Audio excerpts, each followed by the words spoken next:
Preview. John Rabb adalah direktur perusahaan Siemens cabang Cina yang berlokasi di kota Nanking. Sudah 27 tahun dia membawahi lokasi pabrik brand besar Jerman tersebut sebagai langkah untuk ekspansi market mereka ke daerah Asia.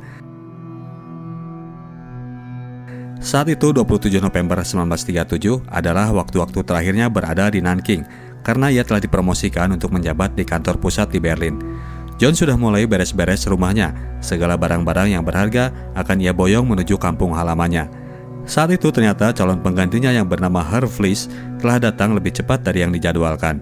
John Rabb pun menyambutnya dan membawa Herr Fliess keliling pabrik dengan terlebih dahulu mendapat sambutan juga dari para pekerja Siemens yang sudah diajarkan cara menyapa ala anggota Nazi. John Rabb membawanya masuk ke unit kontrol pabrik. Saat itu, Siemens sedang mengerjakan sebuah proyek pembangunan PLTA di Nanking. John Rabb berusaha menuturkan rencana panjang dari Siemens. Namun saat itu juga, Herr Fliess mengabarkan padanya bahwa pabrik Siemens Nanking justru akan segera ditutup. Namun demikian, John Rabb membiarkan operasi pabrik tetap jalan. Dia tidak mau memberi kabar yang meresahkan sampai akhirnya di malam hari ia melihat beberapa pesawat Jepang terbang dengan posisi yang rendah melewati lokasi pabriknya. 70 km dari lokasi pabrik Siemens, markas dari pasukan Jepang yang dalam Perang Dunia merupakan sekutu dari Nazi, sedang dilakukan rapat siaga, strategi untuk membumi hanguskan kota Nanking. Pasukan Jepang yang dikomandoi oleh Pangeran Asaka, sepupu dari Kaisar Jepang, mengutus Mayor Ose, seorang perwira muda Jepang untuk memimpin operasi tersebut. Mayor Ose memaparkan strateginya untuk menduduki kota Nanking, tetapi atasannya lebih memilih untuk sekalian aja membombardir kota tersebut dan membinasakan seluruh penduduknya. Malam itu memang pada akhirnya John Rabb mendapatkan pemberitahuan resmi dari Jerman bahwa pabrik Siemens Nanking akan ditutup karena diberitakan pasukan Jepang akan segera menyerang kota itu. John Rabb gak percaya dengan hal itu karena ia merasa kondisi kota Nanking dirasa aman-aman saja, tidak ada pertanda sebuah invasi militer akan dilakukan. Namun keputusan dari pusat tidak bisa diganggu-gugat. Dia dan istrinya kemudian pergi untuk menghadiri sebuah pesta perpisahan yang dilakukan oleh pihak pemerintah Cina dan Inggris untuk melepas kepergian John Rabb yang dianggap telah banyak berjasa bagi banyak rakyat Cina. Dia diberikan medali penghargaan sebagai pahlawan rakyat Cina. Seorang dokter Amerika yang bernama Robert Wilson hadir juga pada malam itu menanggapinya dengan sinis bahwa John Rabb ini seorang Nazi yang tidak mungkin bersikap tulus dalam perbuatannya. Dan sekarang ia malah dianugerahi penghargaan sebagai pahlawan. John Rabb pun maju ke podium untuk memberi sambutan. Sebuah ledakan tiba-tiba terdengar di luar gedung. Saat itu meskipun kaget, tapi hadirin di dalam ruangan masih berusaha untuk tidak menghiraukan guncangan akibat ledakan itu. Sampai akhirnya ketika John Rabb meneruskan sambutannya, ledakan yang kedua terjadi lebih besar dan mulai berefek terhadap gedung itu. Listrik mati dan kaca bangunan pun pecah. John Rabb dan istrinya segera pergi meninggalkan gedung tersebut beserta para pengunjung ruangan lainnya. Mereka bergerak menuju lokasi pabrik Siemens. Gerbang dari pabrik tersebut telah ditutup. Serangan udara dari pesawat tempur Jepang terus menggempur melemparkan bomnya. John dan istrinya pastinya bisa masuk karena dibukakan pintu, tapi tidak dengan para pekerja lain yang dibiarkan terlantar di luar, dan itu adalah instruksi dari Herr Fliess. John Rabb tidak mau membiarkan para pekerjanya terlantar di luar. Ia memerintahkan penjaga gerbang untuk membukakan gerbang gedung tersebut dan membiarkan para pekerjanya menyelamatkan diri masuk menuju lokasi pabrik. Herr Fliess menentang tindakan John Rabb, tapi John Rabb tetap kekeh dengan pendiriannya. Pasukan Jepang terbang rendah dan terus membombardir pabriknya. John Rabb dengan bantuan para pekerjanya kemudian membentangkan bendera Nazi yang ukurannya sangat besar. Dia dan semua pekerjanya berlindung di balik bendera tersebut. Hal itu rupanya terlihat oleh pasukan udara Jepang karena setelahnya bom tersebut tidak lagi diluncurkan ke lokasi pabrik mereka. Korban banyak berjatuhan dari para penduduk sipil Cina.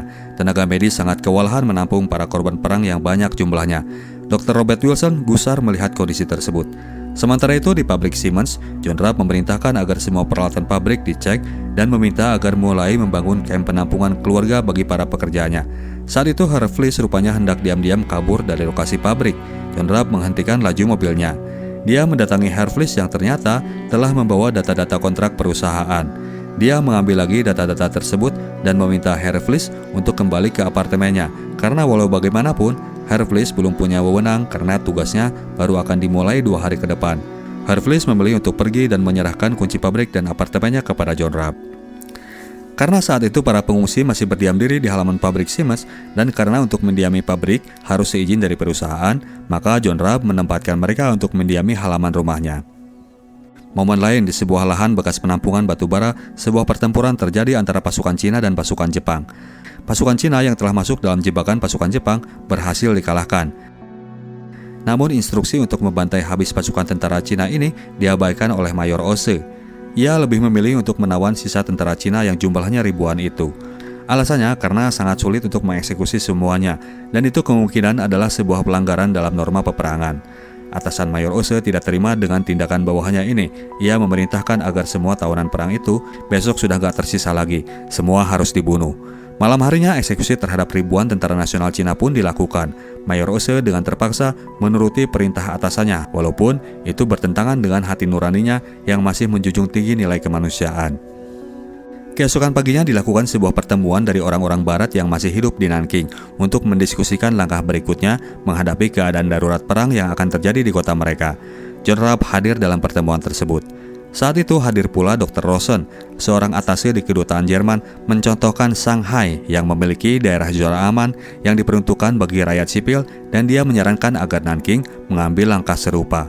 Ide itu didukung oleh atasannya, Duta Besar Troutman dan Ibu Valerie Dupre, Direktur dari International Girls College. Saat itu pula hadir Dr. Robert Wilson yang masih sinis kepada John Rabb atas penganugerahan gelar pahlawan kemarin. Besok juga dia mau pergi pulang kampung, katanya. Akhirnya, atas dasar status kewarganegaraan John Rabb yang merupakan warga negara Jerman dan merupakan anggota Nazi, Komite Internasional ini sepakat untuk mengangkatnya sebagai ketua komite. Dan tanpa diduga, John Rabb yang besok hendak pergi ini ternyata menyanggupi. Dr. Wilson masih belum percaya atas komitmen John Rabb. Dia pergi meninggalkan ruangan itu, dan saat itu pula John Rabb memanggilnya dan mencalonkan dia untuk menjadi wakil dari ketua komite. Hadirin menyetujui, dan Dr. Wilson pun menyanggupinya. Besoknya pertemuan pertama Komite Internasional. Semua orang sudah hadir kecuali sang ketua, John Rabb. Dr. Wilson meyakinkan lagi keraguannya terhadap komitmen John Rabb. Dia memperlihatkan list orang yang akan diberangkatkan dengan kapal laut menuju Eropa, dan nama John Rabb beserta istrinya, Dora, ada dalam daftar tersebut. Segeralah Dr. Rosen ditemani dengan Valerie Dupre mengejar ke dermaga. Saat itu John Rabb memang sedang berada di sana berusaha menerobos kerumunan warga yang meminta diberangkatkan untuk keluar dari Nanking. Pernyataan Dr. Wilson memang benar. Dr. Rosen dan Valerie betul-betul kecewa.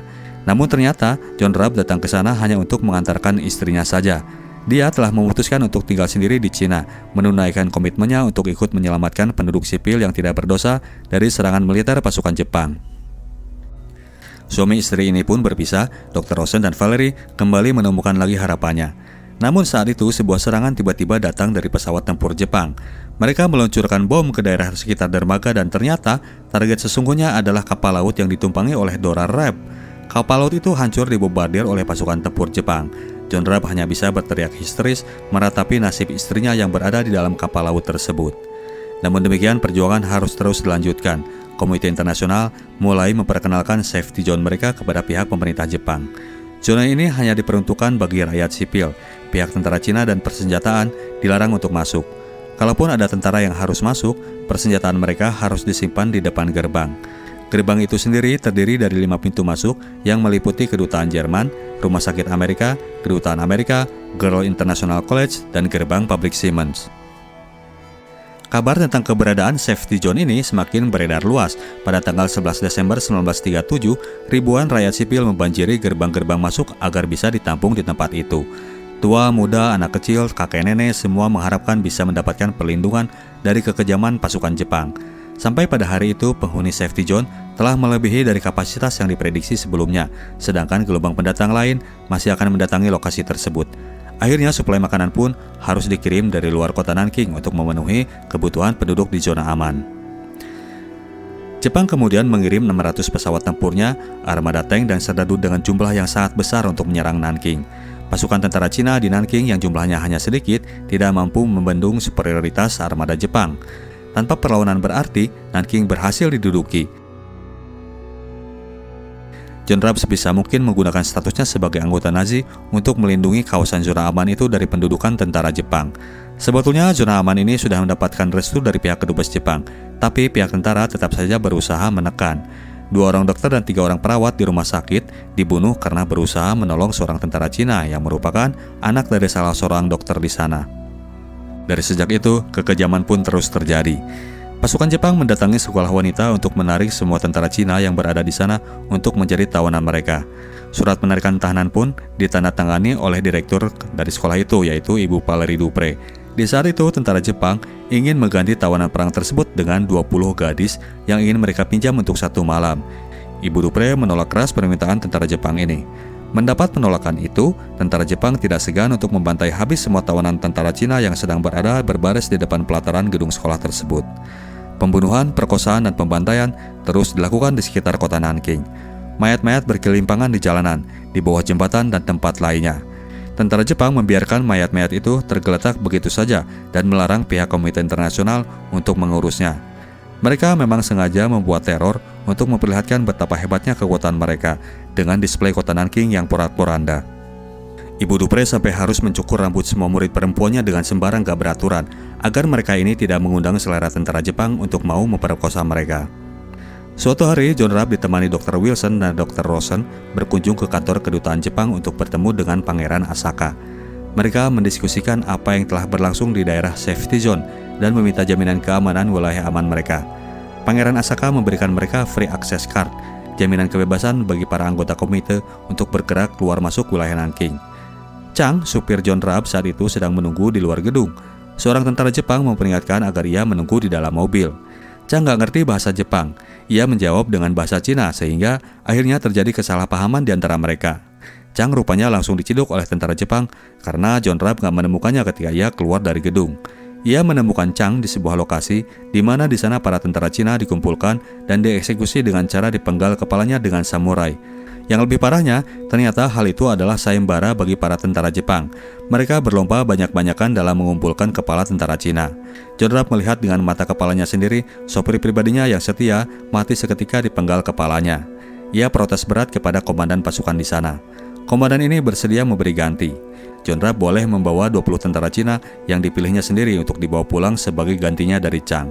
Dengan terpaksa dan rasa berat, John Rabb harus memilih 20 orang ganti dari Chang yang bisa ia selamatkan untuk ia bawa keluar dari tempat pembantaian tersebut. Dalam rapat komite, permasalahan terjadi karena stok jatah beras dirasa lebih boros dari yang semestinya. Sementara keuangan mereka makin tipis karena uang sumbangan yang dijanjikan oleh pihak Jepang untuk membeli kebutuhan hidup para rakyat sipil ternyata nggak turun juga. Ibu Valerie Dupre dituduh telah memanjakan anak-anak sekolahnya karena selalu mengambil beras dengan takaran yang berlebih. Suatu hal yang tidak diketahui oleh tim komite, ternyata si ibu ini telah menyembunyikan sekitar 800-an orang tentara Cina di atap loteng gedung sekolahnya. John Rabb yang dikiranya akan merestui tindakannya justru sangat menentang hal itu yang beresiko terhadap keamanan teritori mereka. Si ibu yang trauma setelah pembantaian tawanan perang di pelataran sekolahnya tempo hari bersikukuh tidak akan menyerahkan tentara Cina yang dilindunginya kepada pasukan Jepang. Suatu malam, Yongsu, salah seorang muridnya, kabur tengah malam keluar dari gedung sekolah. Ia ternyata pergi mengunjungi adiknya untuk membawakan makanan. Apesnya malam itu ia kepergok sama tentara Jepang. Yongsu sedang terancam akan diperkosa ketika kemudian adiknya yang bocil itu melihat pistol tentara Jepang yang disimpan di meja. Dia lalu menembak mati kedua tentara Jepang tersebut yang hendak memperkosa kakaknya. Yongsu kemudian memakai seragam tentara Jepang tadi yang ternyata adalah seorang letnan, berjalan membawa ayahnya yang tadi telah dibunuh duluan oleh tentara Jepang untuk menguburkannya. Pada saat yang sama, John Rabb dan Dr. Rosen sedang menginspeksi kegiatan yang sedang dilakukan oleh pasukan Jepang di depan gerbang zona aman. Pasukan Jepang sedang mengisi parit jalan tersebut dengan tumpukan mayat orang Cina, agar jalan itu bisa dilewati kendaraan.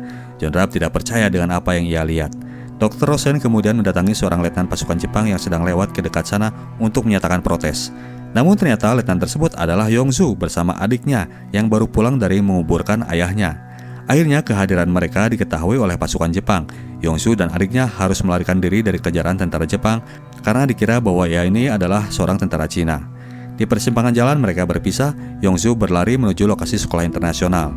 Dia berhasil duluan sampai di asrama dan langsung berganti pakaian dan bersikap seolah-olah dia lagi tidur seperti siswi yang lainnya. Tentara Jepang berhasil melacak lokasi pelarian Yongsu dan mereka menduga bahwa anak cewek yang mereka sangka tentara ini udah masuk ke sekolahan wanita tersebut. Maka mereka pun mendobrak masuk. Ibu Dupre mencoba mengawal mereka agar tentara ini gak mengacak-ngacak tempatnya. Ia menemani tentara itu memeriksa semua ruangan dan tidak ada tentara Cina yang berada di sana. Satu-satunya ruangan yang belum diperiksa adalah ruangan asrama putri. Tentara Jepang ini memaksa masuk ke dalam meskipun sudah diyakinkan bahwa di sana cuma ada siswi putri aja. Setelah diperiksa, memang betul di sana cuma ada siswi putri aja, tidak ada penampakan seorang tentara. Tapi si tentara Jepang belum puas. Ia meminta semua siswi untuk melucuti pakaiannya untuk lebih meyakinkan lagi. Ibu Dupre akhirnya dengan terpaksa menginstruksikan anak didiknya untuk melepas pakaian mereka. Tentara Jepang itu memeriksa mereka satu persatu. Dia pun akhirnya keluar dari gedung itu setelah melihat bahwa di sana tidak ada yang ia cari. Meskipun demikian, ia masih tetap curiga. Sementara itu, John Rapp yang tadi nggak ikut Dr. Rosen mengejar Yongsu telah pulang duluan ke rumah. Dia ini seorang pengidap penyakit diabetes, sehingga selalu bergantung pada suntikan insulin agar kondisinya bisa stabil. Saat itu persediaan insulin yang ia punya sudah habis. John Rapp menggigil menahan rasa sakitnya. Namun demikian, ia masih memikirkan keselamatan para penduduk di zona aman. Ia kemudian mengambil uang simpanannya untuk ia sumbangkan agar tim komite bisa belanja membeli persediaan bahan makanan. Ia sisihkan sedikit aja untuk perbekalannya. Besoknya tanggal 24 Desember 1937, satu hari menjelang hari Natal. Dalam kondisi yang masih sakit, John Rapp membagikan uang bagi para pengungsi mantan pekerja Siemens yang masih mendiami halaman rumahnya. Malamnya, para kolega dari Komite Internasional berkumpul di rumah John Rapp untuk mengadakan acara malam Natal. Di antara suasana horor, mereka setidaknya harus bisa menikmati malam hari raya dengan sukacita. Dubes Jerman kemudian datang bersama Chan, asisten John Rapp di Siemens. Dia membawa paket satu pak uang $50.000. Uangnya John Rapp yang ia temukan geletakkan begitu aja di altar gereja. Beberapa lembar surat dan sebuah bungkusan yang diperuntukkan untuk John Rapp. John Rapp membuka paket tersebut yang ternyata berisi kue Google Hoof yang biasa disajikan Dora di setiap malam Natal baginya. John Rapp sangat gembira. Ini pertanda istrinya masih hidup. Saat itu juga ia langsung tumbang dan terjatuh ke lantai. Dr. Wilson yang memeriksanya menyatakan bahwa ia butuh suntikan insulin. Kalau enggak, dia akan masuk pada kondisi koma. Rumah sakit sudah tidak memiliki persediaan obat, maka dari itu mereka harus mencari di tempat lain. Di saat yang sama di Kedubes Jepang sedang terjadi pembicaraan antar pimpinan tinggi militer. Mereka yang curiga setelah pemeriksaan ke sekolah perempuan kemarin telah menanyai beberapa orang siswi di sana dan mendapatkan keterangan bahwa sekolah itu memang telah menyembunyikan tentara-tentara Cina di loteng mereka. Rombongan delegasi internasional dan media akan berkunjung ke Nanking besok hari. Jadi sebelum mereka datang, zona safety harus dalam keadaan clear dari keberadaan kaum tentara. Oleh karena itu, pasukan Jepang harus melakukan pembersihan esok hari juga sedini mungkin. Percakapan para petinggi militer itu terdengar oleh Mayor Ose. Mayor Ose mampir ke ruangan tersebut untuk memberitahukan bahwa kantor mereka kedatangan Dr. Wilson dan Dr. Rosen. Dua dokter ini meminta pertolongan kepada pihak Jepang agar mereka diberikan insulin untuk menolong John Rapp yang kondisinya sedang kritis. Insulin pun diberikan kepada Dr. Wilson. Saat itu Dr. Rosen menunggu di dalam mobil. Dia dihampiri oleh Mayor Ose. Perwira Jepang ini memberitahukan bahwa Pangeran Asaka sudah mengetahui perihal tentara Cina yang disembunyikan di loteng International Girls College. Dr. Rosen kaget mendengarnya. Mereka kemudian pergi ketika Dr. Wilson sudah sampai di mobil dengan persediaan insulin yang sudah berhasil ia dapatkan. Di rumah John Rapp, masalah itu pun dibahas. Dr. Rosen marah besar atas tindakan Valerie yang kini telah membahayakan eksistensi zona aman secara keseluruhan. Dia nggak pernah menyangka bahwa dia harus mengetahui hal itu dari orang Jepang sendiri, sementara dia sudah mengucapkan sumpahnya bahwa tidak ada satupun serdadu Cina yang berada di wilayah mereka. John Rapp yang lagi rebahan itu akhirnya memberikan solusi. Mereka akan membunyikan sirine tanda bahaya begitu perahu yang membawa delegasi internasional dan media sampai di dermaga Nanking. Besoknya tanggal 25 November 1937, kabar mengenai akan terjadinya pembersihan terhadap zona aman sampai kepada warga pribumi Cina. Pagi-pagi sekali mereka sudah memblokade gerbang zona tersebut. Walaupun mereka bukan penghuni di dalam, mereka tidak rela zona aman tersebut harus diobrak-abrik pihak Jepang. Pada akhirnya pasukan Jepang pun harus mengirim sebuah tank untuk mengusir barikade warga ini. Rakyat tetap tidak bergeming. Pangeran Asaka sampai harus datang sendiri dan memerintahkan untuk memulai eksekusi. Tim komite menyaksikan adegan tersebut dari celah gerbang. Mereka mendesak agar Ibu Dupre menyerahkan para tentara tawanan tersebut, namun ibu-ibu ini tetap pada pendiriannya.